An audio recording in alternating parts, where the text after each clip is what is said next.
Jared Polin, FroKnowsPhoto.com, and Nikon rumors posted that there might be a D760 on its way from Nikon. Now, I'm making this video to tell you why I think Nikon would be foolish to release any DSLRs that are full frame at this point.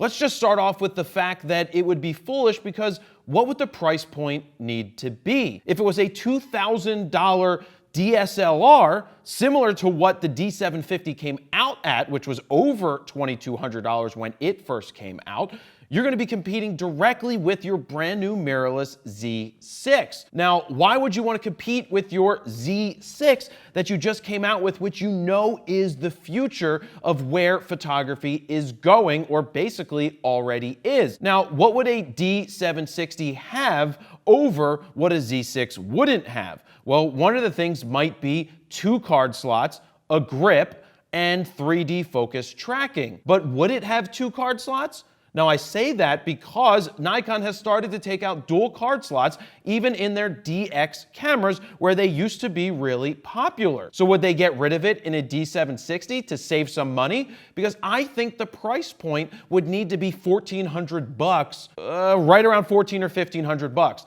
Now, I say that because the D7500 is a $1,299 DX camera. You're not going to market a full-frame camera as less expensive than a DX camera. That just wouldn't make any sense.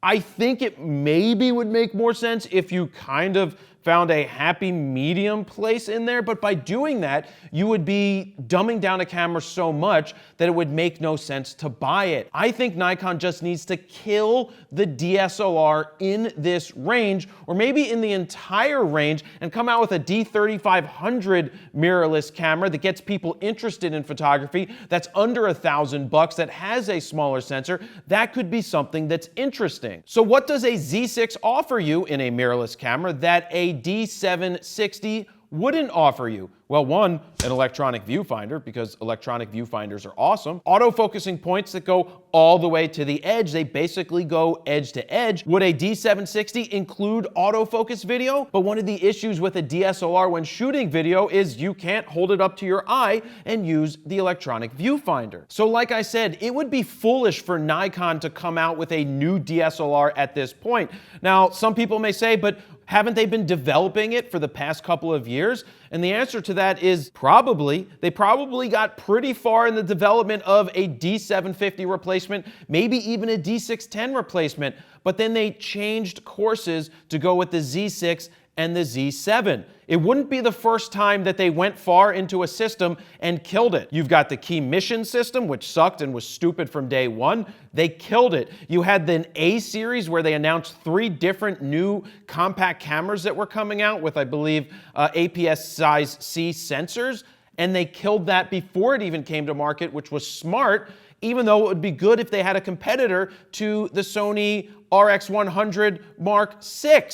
It would be smart if they had that. I know it would be tough to just kill the camera, but at this point, if you came out with a digital SLR that was only a couple of $100 less than a Z6, it would be stupid, because the idea here is to graduate people to the mirrorless camera. Now, I do think it's important to have a mid-level $1,000, $1,500 offering for Nikon with something, but I don't know what that something is. Is it a Z5 that goes even smaller, that puts a DX sensor into the camera that gets people started, but it has a Z mount? I think that doesn't make much sense. And how do you dumb it down far enough? Maybe they just stay with DX cameras and don't really have a DSLR in that range of $1,500, $1,600, because I don't think they could release it and make it valuable enough in terms of the quality of what it offers you to make it worthwhile. And again, I just think it would hurt the Z6 future sales. I hope that this isn't true, and I'm hedging my bets there with the hope part because I wouldn't put it past Nikon to come out with another camera, which I think would be really stupid. But I did contact Nikon, and as always, they don't comment on rumors, so they won't tell you one way or another whether something is coming or isn't coming. So what do you guys think? Do you think that there will be a D760? What do you think it would have, and how much do you think it would be? Leave some comments down below with what you think. Don't forget to like, share, comment, and subscribe, all of that good stuff. And I thank you guys very much for watching. Jared Polin, FroKnowsPhoto.com. See ya. Hey, check out Photo News Fix. If you haven't seen Photo News Fix, it's a really good thing that comes out just about every week where I talk about the top 3 or 4 news stories. Now check out the last Photo News Fix right here.